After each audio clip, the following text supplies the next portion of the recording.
Well, according to a report out of Fort Worth, the Pac 12 did actually almost poach the Big 12 before deciding not to expand. Yes, we can't even get a full week into the new look Big 12 without having to fear once again teams leaving. That'll be the subject of today's video. If you have not subscribed, please do consider subscribing to the channel. I talk college football every day, which right now means conference realignment every day. I aim to give the Big 12 a voice. I know what you're saying. Look, man, we just got this new look league on Friday. Can't we celebrate this for a moment? But almost instantly, we got comments from Travis Goff, the Kansas athletic director, insinuating that KU would still be open to looking at other conferences. And now this report / column from Mac Engel of the Fort Worth Star-Telegram. So let me just get right into it. I will read you from this article from Mac Engel. It says, quote, TCU will again be a conference member with Houston, Cincinnati, and BYU. But before the Big 12 announced plans to expand, the Horned Frogs were close to earning another league invite. Some might say painfully close. According to sources close to this latest conference round of major realignment, the Pac-12 targeted both the University of Houston and TCU as its preferred expansion candidates. So Houston and TCU, according to Mac Engel of the Fort Worth Star-Telegram, were almost invited to the Pac-12. Now, this is not the first that we've heard both of these schools mentioned and linked to the Pac-12. If you recall, back on August 26th, John Wilner, who covers the Pac-12 for the Bay Area News Group, did a story literally a day before the Pac-12 announced no expansion that suggested Houston would be the number one expansion candidate for the Pac-12. Now, as I recall, I did not get a video actually out on that subject and had planned to, but it was because the Pac-12 announced so quickly after it that they would not expand that story took over. Here is how Wilder says he arrived at that conclusion that Houston would be the number one candidate. He says, quote, we sought help from Navigate, a longtime hotline partner that specializes in data analytics and provides strategic advice to clients in sports and entertainment. Navigate has worked with several Power 5 conferences and major college schools. Based on our research and understanding of the Pac-12 priorities and on the information provided by Navigate, there is a clear number one option for Pac-12 in expansion universe. It's not a member of the Big 12, it's Houston. So basically, they use this firm that has worked with leagues and colleges to go through the priorities that they knew existed for the Pac-12, and they came up with Houston as the number one option. He also went on to say that Kansas and TCU were the only Big 12 options actually considered. Here was the blurb on TCU. It says, we also gave serious thought to TCU, which has a quality football program in a major media market and would increase Pac-12 access to a recruiting hotbed. So it's not the first time, again, that we've heard TCU and Houston both mentioned. Now here's more from Mac Engel's story.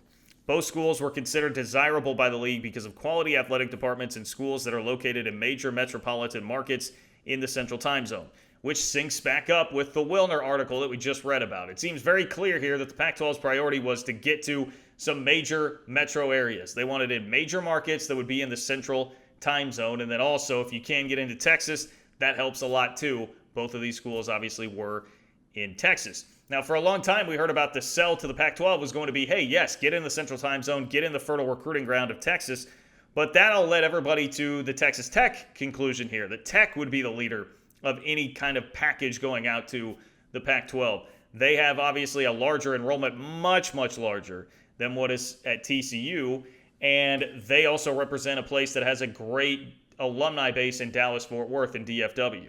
And along with that, Oklahoma State was the other school that was typically mentioned there. The thought was, hey, you get into Texas with Texas Tech, all right, now you're in there, you're into a place where DFW has a lot of alums, you can get into the state, and then you add Oklahoma State, which is probably the best remaining football brand of all these schools in the Big 12, and is right on the periphery of Texas, recruits Texas a lot.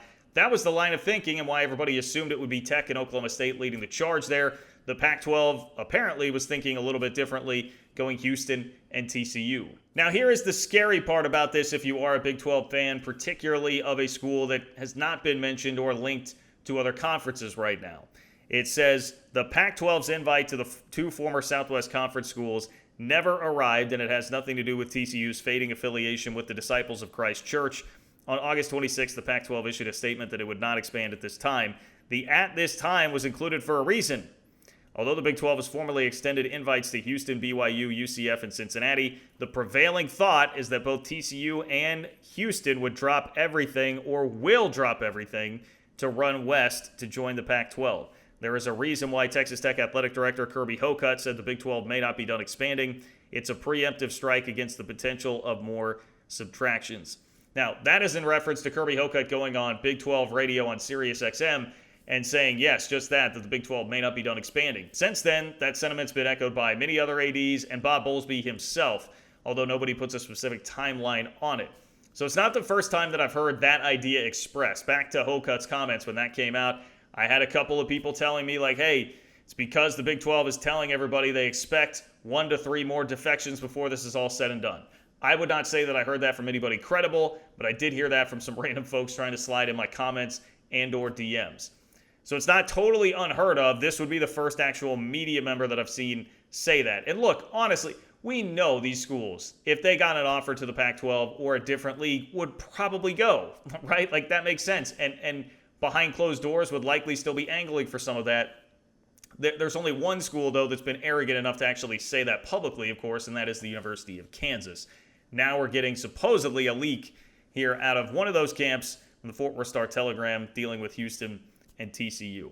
Here's some more from the article that may scare you if you are somebody that wants to see this new league stick together. It says the Pac-12's formal extension of the invitation to Houston and TCU may simply be a delayed formality. The Pac-12's media rights with ESPN and Fox expire in summer 2023. It's expected that Pac-12 Commissioner George Kliavkoff will want to do something to increase the value of the league for a bigger media rights package that would include expanding the conference into major TV markets in the Central Time Zone. And there's info about Houston and DFW and where that ranks. And then it also adds Houston was originally approached about joining the league in men's basketball and football only, but that proposal was a no-go. Okay, so this is the part where I have to be honest, this seems a little bit strong to me. I'm not trying to doubt the man's reporting credentials at all, but it does feel a bit silly to me to suggest that adding TCU really gets you a strong foothold into DFW. TCU's enrollment is just over 10,000. That's very, very small. K-State's on the smaller end, for instance, where I'm at in Manhattan, and K-State is around 20,000, right? So it's half of that. Texas and Texas A&M are now in the SEC, or going to be in the SEC, and Texas Tech, again, major alum base in DFW, huge enrollment in the state of Texas, going to be in the Big 12. So you're competing with all of that and all these different leagues. I don't know how much of a foothold that really actually gets you if you're adding a school with an enrollment of 10,000. And nothing against TCU. They clearly do have a very strong football brand. The other part of this is I can't imagine how and why Houston would turn down a football and men's basketball only proposal, especially in light of reading about Houston's Board of Regents chair, Tillman Fertitta, and the job that he did supposedly to get the Cougars into the Big 12. That was reported by the Houston Chronicle that the Big 12 initially had passed once again. And it was the persistence of Fertitta, who just would not give up on it, that actually got them into the league. If they were that desperate, and he called this a legacy-defining move to make sure that they got into the Big 12, would Houston have really turned down a football and men's basketball invitation to go to the Pac-12? That seems very silly to me, and like it would not make sense. One thing that does make sense here to close this article is this from Mac Engel. He says, there was some initial concern about the Pac-12's preference to not have a school with a religious affiliation, which would have prevented TCU's potential inclusion. Officials insist that all the Power 5 conference schools and their respective administrators are beyond that. These relationships and conference alignments are now all entirely about generating maximum revenue. I think that makes a ton of sense, and I know that was something initially that everybody had been hearing. TCU and Baylor would be in trouble because of that. I don't think that matters anymore. We've seen with all of this, the financial stakes are so high, whether it's trying to chase down the SEC or the Big Ten or just staying competitive with the other 3 leagues like the Big 12 is trying to do. The financial stakes are so high that you're going to have to surpass some of the things you'd ideally like, be it AAU affiliation, for instance, with the Pac-12 and some of those stuffy presidents out there. At this point, it's just an arms race, and you need to gear up with whatever it is that you can. So that does definitely make sense. I'm trying to get in touch with Mac Engel. Hopefully we'll have a video soon with him to get a little more insight into what is going on here. But for the time being, if you are a K-State, if you're a Baylor, if you're one of these schools that doesn't feel like you have many options, kind of back in the same boat. Now feeling a little better, yes, with the 4 additions, but not totally secure. And obviously it appears this is a story that's going to continue to stretch on and leave some anxieties among the members of the Big 12 moving forward. That'll do it here for this video. Please do subscribe to the channel if you have not. Click subscribe. I talk college football every day on this channel. That means conference realignment every day on this channel right now. I aim to give the Big 12 a voice. Follow me on Twitter at JL Kurtz for up-to-the-minute updates. And follow me on TikTok and Instagram at John Kurtz Show. I would really appreciate that as well. You can find info on my daily radio show in the description of this video as well. Take care, guys, and I'll talk to you soon.